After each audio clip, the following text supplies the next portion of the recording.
Hello everyone, welcome to another video from Fantasy Football Scouts. You'll be likely watching this or listening to this just before or just after the West Ham game tonight at 8 o'clock. I think it's scheduled for 7 o'clock tonight. We're recording this at 12:25. We don't normally do one of these when there's a sort of a game week in progress. We've made exceptions, don't we, Gianni? Because there's quite a lot to talk about. There's so much to talk about. It's been the longest game week ever. We had to find time to still do these videos. Like, it's been ages since we chat, and I enjoy our weekly chats, especially when I'm having some nice green arrows. Because at times in the season they could be painful, but at the moment they're good. You're really closing the gap to me. It's every week I seem to come on and I've had like a small red, and you've had like a decent sized green. We're going to talk. You've got players in play tonight. You've got to be confident of boosting your rank even more. Yeah, triple West Ham. Have you got triple West Ham as well? Have you just got the two? You have got the three. And yeah, like everyone or most, Bowen captaincy. Although, maybe it'll be one of those Antonio nights. Who knows? We all remember last season Antonio versus Norwich. But I am expecting a nice little green off the back of three assets in tonight's fixture. It's exciting times. The team is looking good. If Antonio does get another 4 goals against Norwich, we're going to be like, why didn't we captain him? Yeah. Aren't we? Yeah, I know. It's the whole like form thing, isn't it? You just go, oh, Bowman's been so good of late, but you can't write off a class forward like Antonio in a game against a terrible defence. So it's gonna be an enjoyable watch. I just hope they both get points. Yeah, we'll try not to talk too much about what we think is going to happen in the West Ham game, because most will watch it after. Yeah, most people are going to watch it after. We're going to get it all wrong, and it's best not to reflect. Oh my God, imagine if they've all blanked. I'll look like a right idiot now. I know, right? Yeah, it's probably like, I don't know, Soufal plays and his top scorer, which I imagine some people would be quite happy with, but not us. Before we get into all the details about your game week so far and your plans going forward, I just want to talk about Fantasy 5, which we talk about most weeks that we do this. Great game to play alongside Fantasy Football. If you haven't played it already, Gianni and I pick our teams each time we do these, and we try and win the jackpot, which is £10,000, and you can play for free. We haven't won it yet, but we do all right. We get a couple of picks here and there. I'm sure we're going to hit it soon. There's loads of other prizes to be won as well. There's weekly prizes, football kits of choice.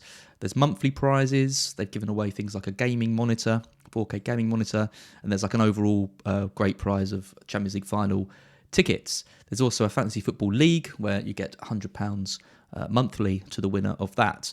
All you got to do is you've got to pick 5 players from the provided fixtures. They have a fantasy points target. Get them all right and you win 10k, which sounds so easy but is notoriously difficult to do. But get some of them right, and obviously you get points towards your monthly total, your weekly total, and all the other prizes that I mentioned. Deadline's at 3 p.m. on Saturday. There are links in the description below.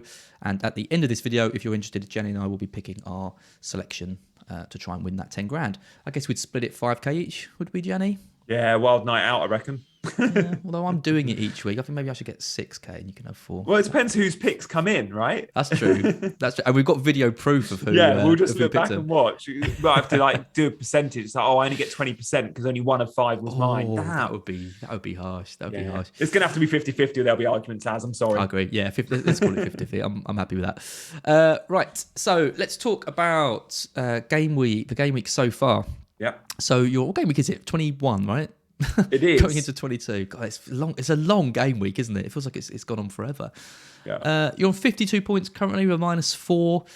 You've got De Gea with 3, Trent with 4, Alonso with 6, Reguilon with 6, Diop with 1 and a game to play, Cancelo with 2. The old 5 at the back formation. Standard. That's what I've been going with for a long time for some reason. And then you've got Jota with 5, Bowen's your captain with 10, and then another fixture. Son, we'll talk about him with 6. Antonio with 7 and the fixture, and Ronaldo with 2. And a bench of Foster, Foden, Locadia, and you benched little Saka.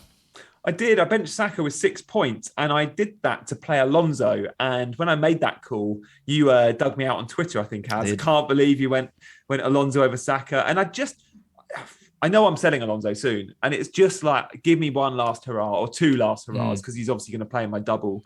But you can never write off Alonso in FPL. As much as I don't like him as a footballer, he has always been the most amazing FPL asset. And he rightly got those bonus points, because we all know the bonus points metrics. There are 32 of them, and you have to know them. And whether you agree with them or not, you have to pick players accordingly. So for successful crosses and take-ons and interceptions and clearances and the things Alonso does well, yeah, he accrues decent BPS. I'm not saying he's the best BPS magnet in the game. He's not. But you know the metrics. So don't complain when he gets you bonus points. It's stats. It doesn't lie. Oh, says the Alonso owner. Says the Alonso owner. Is there 32 on the metric? I didn't know that. There's 32 metrics for the bonus points. You've been planning for this Alonso rant, haven't you? Well, I actually no. It's back to 2017 when I wrote about it in my book. Plug for the book, quick. Get it out. Where is it? So no, I mean, I love the BPS system, and there are certain players in this game, like Azpilicueta, for example, or Trent, that are just bonus points magnets, and there are others like Mo Salah that aren't very good in the BPS. Yeah. I think that you make a really good point about the crossing, because we saw as well you've got Regulon obviously, but Royale was the one who came out with the bonus points. Did he get bonus? Yeah, he did. He got 2. All those crosses. He had a pretty poor game. Yeah, his crosses were bad. Yeah, but he put in so many of them, and they don't get penalised. Yeah. Yeah, and if you land a few of them, then it's seen as a successful cross, and I think it's 1 in the BPS. Yeah. But you get -1 for being offside. You get -3, I think, for missing a big chance as a forward. There's so many. Maybe I'll do a thread on Twitter. Check it out. But it's a really interesting system, and there are 32 metrics. Yep, absolutely. I don't want to dwell too much on this game week, because I think you've had a decent. I think you've got all the key players in there. You've got 3 players tonight. You'll come out of this with a green arrow. Yep. I imagine, and that'll all be good. So I don't want to talk too much about this. I think we should focus on Game Week 22 and kind of going forward. So I'm going to jump straight into your team. Now, I've used so many different colours on this screen. If you're listening on the podcast, sorry, you won't see them. Let me just go through your team, and I'll reference the colours. I've added a new purple colour for double game weeks, which firstly is a bit different. De Gea in goal with the double. Cancelo. Alonso, Regulon, Trent, currently orange flagged. We don't know if he's going to make it. Hopefully he will. Jota, Bowen, Son, obviously red flagged now, going to be out until looks like after the international break. Antonio, Ronaldo, a doubt. Missed out in the cup. Lacardia in your starting 11. I'm sure you've got a story about why he's there. And then Foster, obviously not back yet. Foden, we're still not sure about. Saka and Diop on your bench. I mean, you've got issues, haven't you? I mean, you've got 4 double game week players at the moment. If you discard Son, because we know he's not going to play. So I'm on 4 doublers. 4 doublers. We've got to discard Son. We're going to discard Lacardi as well, because he now doesn't play for Brighton anymore. So 4 doublers. You've got the Ronaldo captaincy option there. What's your early thoughts going forward? What are you thinking of doing? I'm thinking that Trent and Ronaldo are both going to be fine. Panic over. I'd almost eat my hat if either of them aren't. Like, they are both fine. Son we know isn't, and I need to sell. And the reason I've got Son and Lacardia in my starting 11 is just to show that they will be my 2 transfers out. So I'm going to replace Son and Lacardia with 2 guys that have got doubles. So I hope to take my 4 doublers to 6 doublers, which I think is quite a nice sort of effort, considering we've all lost Son. So I'm fairly happy with those. I'll have 6 doublers, as well as double Liverpool, who play Brentford. That's a really nice single game week fixture. And then double West Ham, who play Leeds, which should be a nice single game week fixture. Although in the FA Cup, those teams faced each other, and it wasn't plain sailing for Leeds. I think they got the second goal very late in the game, and it was Bowen, but it was a tight game. So yeah, it will look good, I think, my team for game week 2023, I hope. Or was it 22? 22. Getting confused. So yeah, not too bad. Cancelo and Foden, they play Chelsea, my team, and I'm going to have to bench one of them. Always dangerous benching Foden. Maybe I start Foden over Cancelo, but at the moment I've got Cancelo in. And again, I'm benching Saka and I'm benching Diop, both of which have, okay chances of scoring points. If I was confident all fixtures were going ahead, and if I was confident Foster was fit, which I don't think he will be, then actually a bench boost could have been on the cards, which was my original plan. But I'm not just, I can't guarantee using a chip, right? I can't bank on that knowing we could get fixtures cooled off. Yep. I mean, very vague though. Like you've said, you're going to get rid of Son and Lacardia. Go on then. Who are you getting? Lacardia out is the easiest transfer ever because I've been trying to improve my squad and he was the last of the deadwood. And I was always reluctant to sell him because I just love that third bench fodder that you never have to use and is only 4.4 on your bench or whatever. But knowing we're still getting loads of postponements, it's time to swap him out. And actually, I'll have a really nice squad if he goes out to a Watford forward. I sold Josh King last week because I wanted to get Antonio in because Antonio had a good chance of a double-double. And whilst we knew Watford were going to very likely double, I was like, I prefer Antonio in a double game week. Now, he didn't get the double-double and just has Leeds next week. I'm not going to sell him because he's got some brilliant fixtures coming up, but it does mean Lacardia out for a Watford forward is annoying, seeing as I've just sold Josh King. Yeah. But it does allow me to go Dennis instead of King, who is my preferred option. And again, I think he's going to be fine. He returned to training yesterday. So Lacardia out for Dennis. And then I've got loads of money if I'm selling Son because I'm downgrading him to either Maddison, Barnes, or Lucas. Likely Maddison. Again, I need to know about Leicester's news and the likelihood of their fixtures going ahead. I do like Lucas, even for when Son is back, but I think I prefer Leicester attack than Spurs attack, knowing I already have Reguilon covered. Interesting. Okay, a few things here. Dennis over King is interesting. I mean, I've got King. I'm sort of relatively happy with him. I think I probably would go for Dennis out of the two. You obviously sold on Dennis. Why is that? Just because better player? I probably bought King when you did, as it was when we all bought a Watford forward 6 weeks ago, whenever it was. And most of us that went King because he was the number 9. And we liked the eye test stuff we were seeing, and Dennis was overperforming and he was out wide. Well, since we all bought Josh King, Dennis has been smashing it and King's been out wide and Dennis has been number 9. Typical, so reluctantly, I'm having to go against what I originally thought. And I'm changing. You've got to be adaptable. Now, Dennis probably is the better option, but he hasn't made me the million he's made every other FPL manager. So I'm a bit bitter about it. Like, us King owners didn't get the points or the price rises. And now we've got to pay more for Dennis.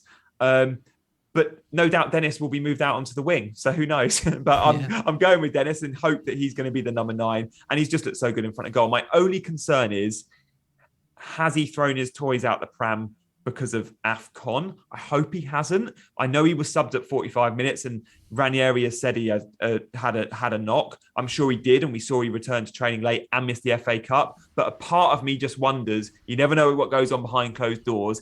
Is it more than that? I just hope it's not. But knowing he's returned to training should be good to start. I just hope we see the performance on the pitch and he's not bitter about being left out and not making that trip, especially when his team Nigeria went and beat Egypt yesterday. He must be watching that going, I'd have loved to have been a part of that. Yeah, I mean, there really is two different sides that I'm seeing about that. The first side is what Ranieri talked about, this email coming through late, the admin preventing him from going and them kind of exercising the right not to send him. I mean, if that's true, I think that's insane, for want of a better word. Yeah. If you're blocking a player who wants to be called up by his country for something as so important as the AFCON, then that is I can't understand that. The other side of it is that Dennis wasn't selected by the manager before.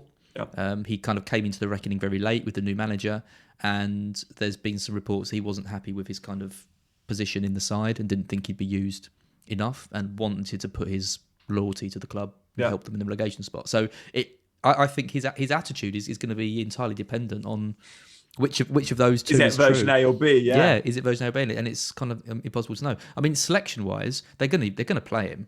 He's their most important player. He's their best player. Yeah, absolutely. And I think Watford is going to be a stepping stone for him because I think he's too good to stay there. Whatever happens, if they stay up or go down. So he's kind of playing for a move and playing for an international future as well with Nigeria. So we'll kind of see what happens. But I think Dennis would be my pick as well. Is that from -4 then, these two moves? Yeah, so it's weird. Like I see a -4 as like almost normal service now because we're playing each week as it comes, and I think the 4 is worth it for that extra fixture because it's only a -2. Well, it kind of is, and also it then gives me a better squad should there be postponements in the next couple of weeks, which there might be. So it'll be a -4. And then Son out it's a toss of a coin. Do I invest in Leicester or Spurs with Lucas? Maddison is a player I've wanted for a while. I tweeted about Maddison 2 months ago and I'm gutted I didn't take my own advice and bring him in before he went crazy. So I think it will be Mads. Do you think that game goes ahead? I think it will. I think they've got too many to postpone. Too much of a. They're creating too much of a backlog now, and I think they would have been told when they postponed the game the other day. Yeah, okay, but with a view to playing your next one.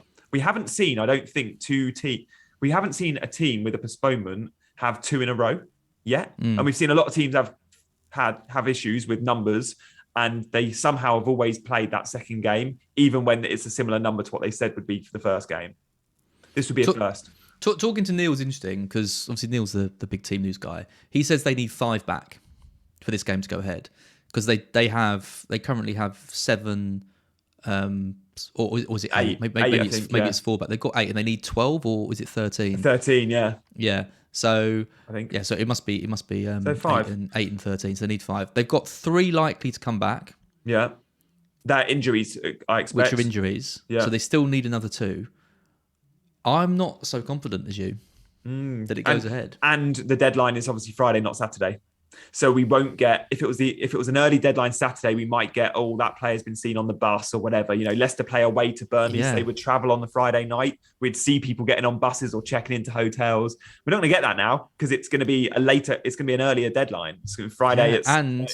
And it's the fixture you want first, the Burnley one. If it was Tottenham first and then Burnley, you could almost say, well, it's worth the risk to try and we've got a few extra days to get that Burnley match, but.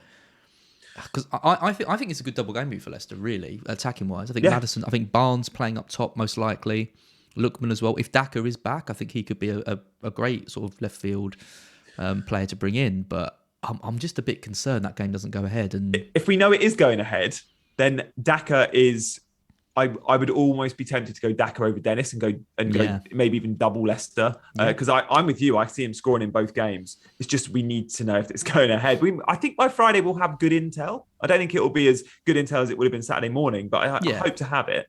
Yeah, we're in slightly different positions with our strikers, because I've got Ronaldo, King, and Antonio. So I don't really want to move any of those 3 around. But the player I want is Kane. Yeah. Because if I had Kane, I'd captain Kane this week. Yeah, absolutely. Arsenal and Leicester are the 2 teams he scores the most goals against. Yeah. Son weakens them a lot. The partnership he's got with Kane is key. And I do wonder if Kane is going to... Tottenham this season have struggled because of a lack of creativity. Yeah. You're taking out, probably the second most creative player in the side after Kane. Yeah. So I do wonder how many goals they're going to score, but those 2 fixtures look good. He'd be the captain. Are you not tempted to kind of juggle things round and do a Lucadia up to Kane? It's too difficult. I've tried it. So if I go Lucadia to Kane, Son has to, and I've got a bit of money in the bank, but Son has to go down to like a 3 million midfielder, which doesn't exist. So unless I'm taking an 8-point hit, the other move I could get is if I was willing to sell Antonio, but I'm just not willing to sell Antonio with the fixtures. Look, maybe Antonio plays really bad tonight against Norwich, and I go, or maybe he has a knock, and then something triggers. But at the moment, I just think selling Antonio ahead of some of the fixtures he has, which is a really nice double, but then he's got Leeds in, double now, then Leeds, but after that it's United, which isn't a hard fixture now, Watford, Leicester, Newcastle. I can't sell him. Kane's out of touch unless I sell Ronaldo. Now if I was on a free hit, I'd be taking both Ronaldo and Kane, but if I could only have one, it would be Kane over Ronaldo, but that move isn't worth the 4-point hit for me. Yeah, you're in the same boat as me. It's horrible going into like a double game where there's so few options, and it feels like we haven't got the best one, which is Kane. So yeah, it's interesting that you've got that kind of striker spot, but you can't quite make it with the kind of structure that you've got. It's frustrating. It is. And it's funny. We're often like thinking along similar lines as you and I. You just always have better ranks. No comment. Don't know about this season, Gianni. I'm a bit worried. Not gonna lie. It's now you're doing these with me and not Andy. Clearly, you've stepped it up a bit. Yeah, exactly. Yeah. Okay, Alonso. Let's talk a little bit about Alonso. So you mentioned him earlier. Talks about the BPS. Talks about his ability as a footballer and compared to his his FPL sort of pedigree. It is interesting with Alonso because he's gone from the player that I think everyone wanted to sell a week ago to people buying him now and thinking that he's maybe even the best defender to own. Yeah, for this double game week. It is weird, isn't it? I would honestly, guys, if you're on a free hit, I think Alonso's a brilliant pick. Yeah. I would not buy Alonso in a month of Sundays. Like, do not do it. Like, yes, we all know about the blanks in 24-25, but do not forget, he's going to lose his place as Chelsea's left back very soon. Like, Tuchel doesn't want to play him. Tuchel doesn't like him. Like, yes, sure, Chilwell's out for a long time, but there will be a left back that comes to Chelsea Football Club. Well, it was meant to be Dean, and now it's not going to be. But there's talk that we'll bring Emerson back from loan. He's on loan at Lyon. We're going to have to pay to bring him back, which is ridiculous. Only Chelsea. Categorically voted not good enough by pretty much every Chelsea manager that's played. And now it's, we're paid. What was it? Well, it was interesting. Like Emerson and Alonso were both at level pegging at the end of last season as the backup left back. And it was actually Emerson that was coming on in the Champions League, and he scored against Atletico Madrid in the quarters.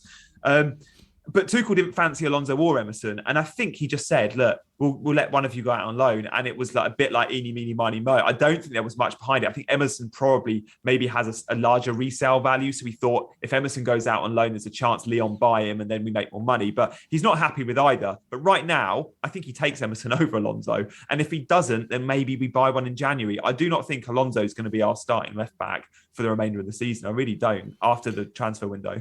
Because I've seen Ryan Bertrand mentioned as well.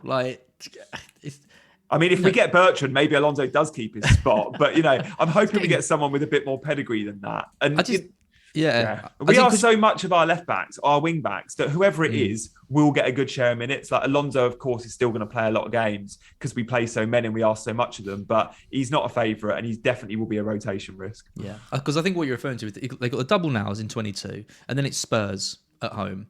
So you're likely to get those 3 games out of him, I imagine. Then it's 2 blanks. And then by the time Alonso plays again, it's the 19th of February. Yeah. So you're going to get 2 game weeks out of Alonso, max. Yeah.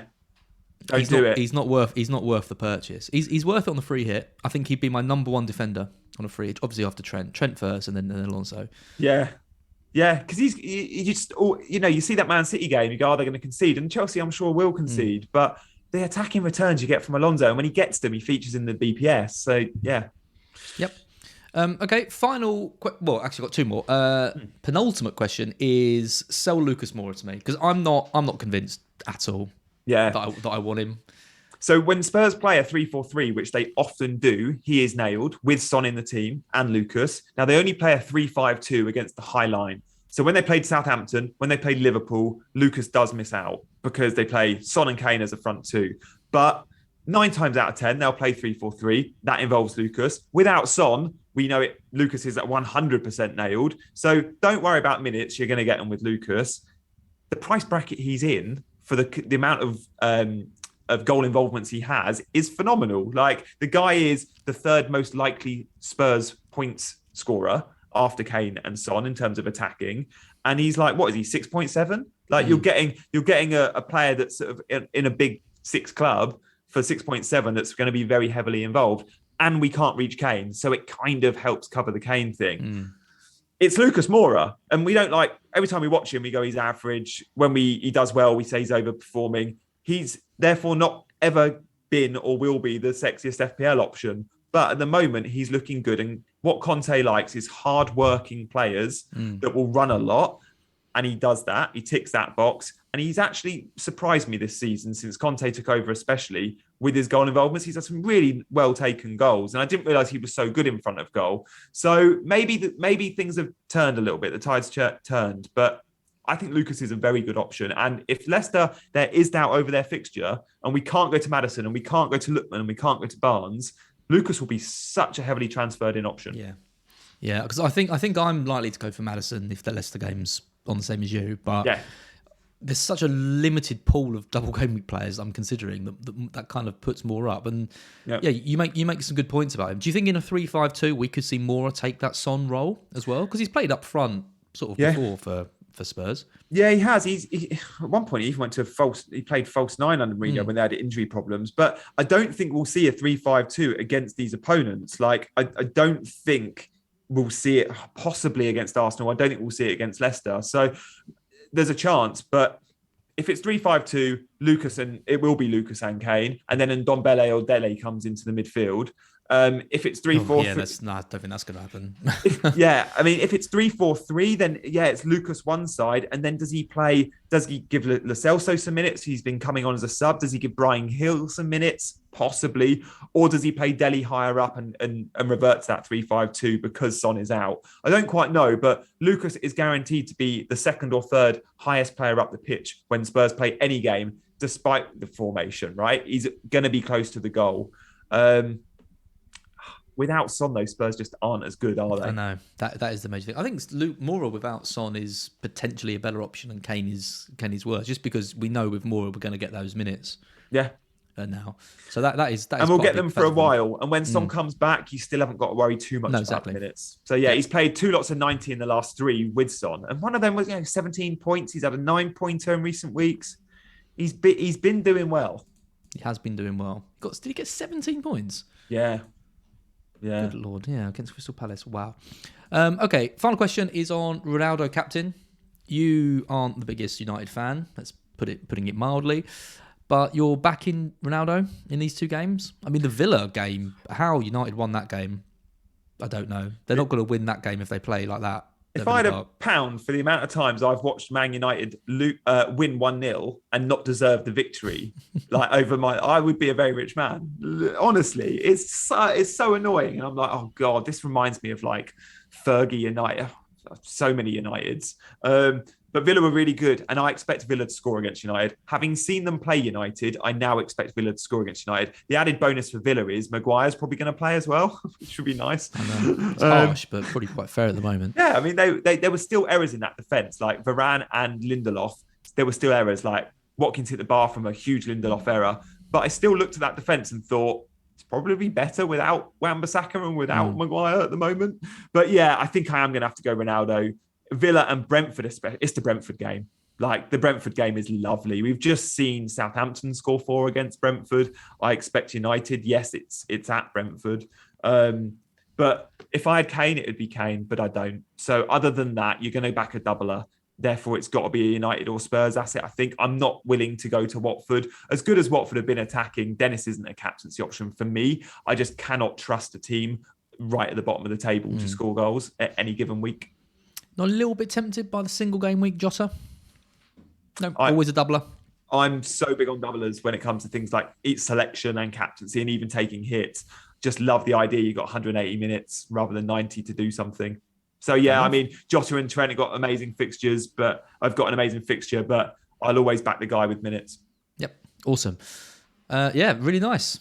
I think, I mean, looking at your team, I thought you're in big trouble.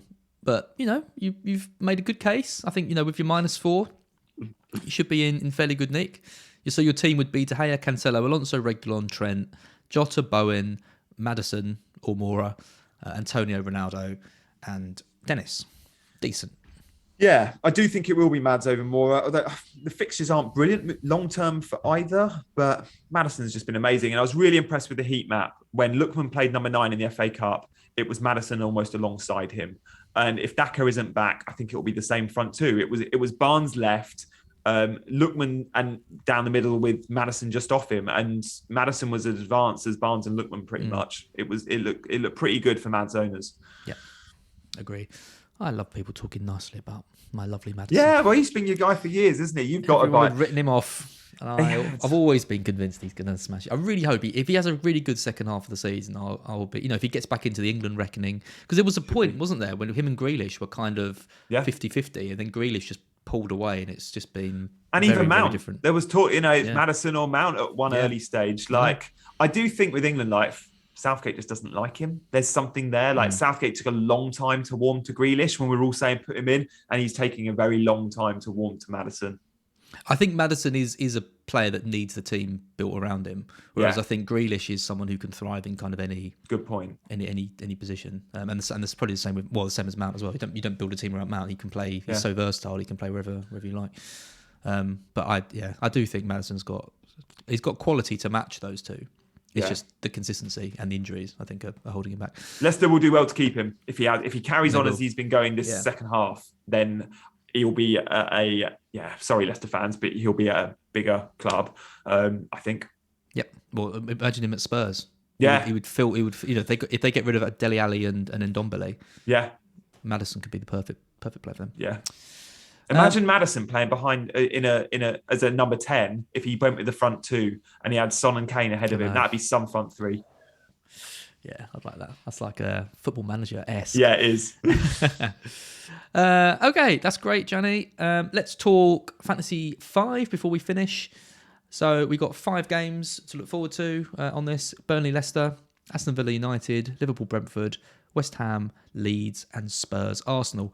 If there are any postponements or cancellations, the 10 grand prize, unfortunately, you can't win it, but there's still other prizes around that you can do. I think they offered £1,000 or something like that if you got 4 right.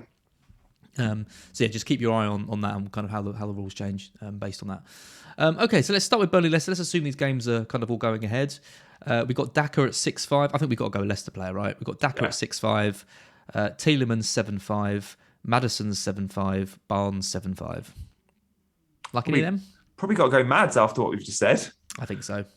He's the obvious one, isn't he? I mean, you've got other players with cheaper, but I think you've got to back a Lookman's 7.5 as well. I think you've got to back the star man goals and the star man. Yep. And the set piece threat with Mads is great at the moment. He's really delivering on some of those set pieces. He looks brilliant. Yeah. I think that's quite an easy pick. Villa United. This is a tough game to know what's going to happen here. They're going to want revenge, mate. Villa. They were robbed. They are. I mean, weirdly enough, Fred is a little bit interesting. He's 4.5. So all he needs is an assist. McTominay's 5.5. Okay. As well. So he needs a clean sheet and an assist would do it for him. I can't see him getting a clean sheet. What's Buendia? Buendia's 6.5. So not and too Watkins bad. is probably 6.5 as well, is he? Watkins is 6.5, yeah. Watkins is 6.5, Ings is 6.5 as well. And then United mids, you've got Sancho 7.5, Rashford 8.5, Fernandes 8.5. And then Ronaldo's 6.5.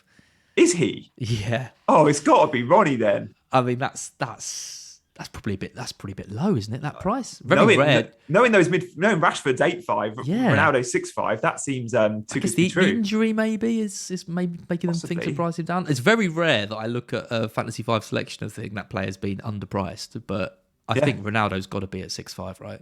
I think so. I was all set to say that front three of Ings, Watkins, and Buendia will be the same front three, and they caused United issues. And they're all 6.5. But now you can have Ronaldo for the same. I didn't even look at Ronaldo. I thought he was going to be too. I genuinely, if you had asked me to guess, I would have said 9. Yeah, so would I. Yeah, Ronaldo is easy choice. Liverpool Brentford next. Got players like Firmino and Origi, obviously going to be trusted more now that Salah and Mane are at AFCON. Firmino's 9.5, though Origi's 8.5. Wow. That's a lot. I think they're really backing Liverpool to win this game. Can we back a Brentford goal in this, maybe? I think we probably should. I mean, Jota's 11.5. These are really high targets. Tony's 6.5. That means he needs more than a goal, which he's pretty much incapable of doing. Jensen, I mean, it could be someone like Jensen 5.5 or Canos 5.5. Norgard's 4.5. What's Mbomo? Baptiste is 5.5 and Mbomo's 6.5. Okay, we definitely want one return, don't we? I wonder if we back one of the wing backs. Janelt scored a good goal last night. Well, Janelt's 4.5, so all he needs is an assist, one assist.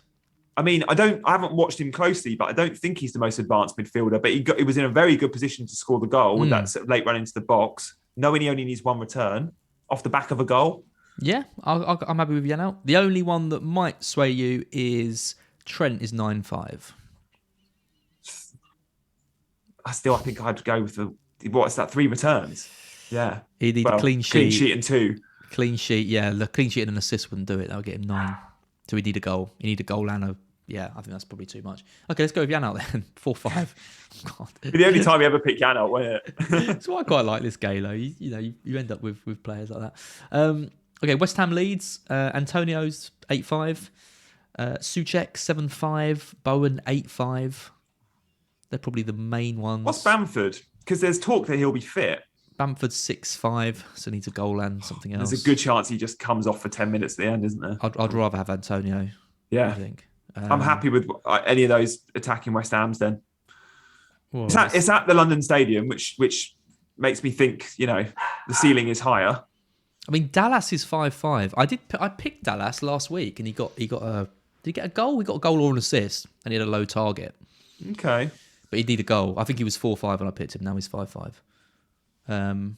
Maybe a bit too much. Okay, let's go for one of Bowen or Antonio. Both 85. Who do you want?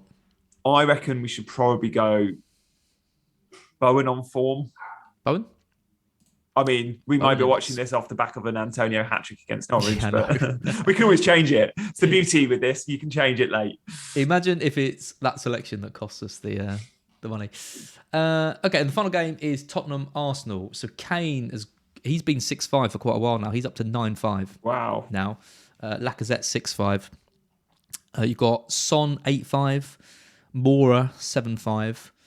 Then for Arsenal, you got them all around 7-5. Martinelli, Odegaard, Saka, and Smith Rowe all at 7-5. So Lacazette's the most affordable. Lacazette from the Arsenal is the most front line. affordable at 6-5, but obviously needs a goal and an assist. Yeah, he is on pens. We did see that. He's still on them. Because I mean, in theory, if Saka scored in a 1-0, he would get 8, so he'd hit his target because he'd get the clean sheet point as well. So well, Saka would be my pick of the midfield if we went for a midfielder. I think we go for Saka. Yeah, let's do that. I think Saka's the one. I mean, who do you think wins that game? Interesting game. So, I mean, Arsenal have been so good and obviously lost in the cup to Forest. And it was a good team. They played Saka, Odegaard. I think Martinelli started too. Like, it was a strong 11. There was a bit of rotation, but it was still strong. It's going to be such a close one to call. And North London derbies can be so fun and there can be loads of goals. But equally, you wouldn't be surprised to see a stalemate now. Conte's there, shutting up shop. Arsenal are the home team. I usually just sway with home advantage. No, on the 50-50s. Tottenham are home team. Oh, Spurs are at home. Spurs are at home. I'll probably have to say Spurs then, but it'll be so close. So we go Moura or Saka. You choose.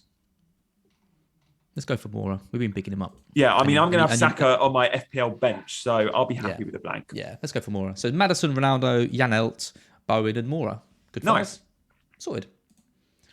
Beautiful stuff. That is all in. Team selection confirmed. Lovely. It's quite good doing these live as well because it means I always do them. It's probably quite a good habit for people to get into who are watching as you're watching us do your own team so you don't forget. Yeah. Gianni, that's awesome. Thank you so much. We'll be back next week, most likely. Definitely. To talk about the Gameweek 23 and how we're kind of getting on. But yeah, for now, good luck tonight. Good luck with prep for Gameweek 22 and I'll see you next week. Sounds good. Cheers, mate. Bye-bye.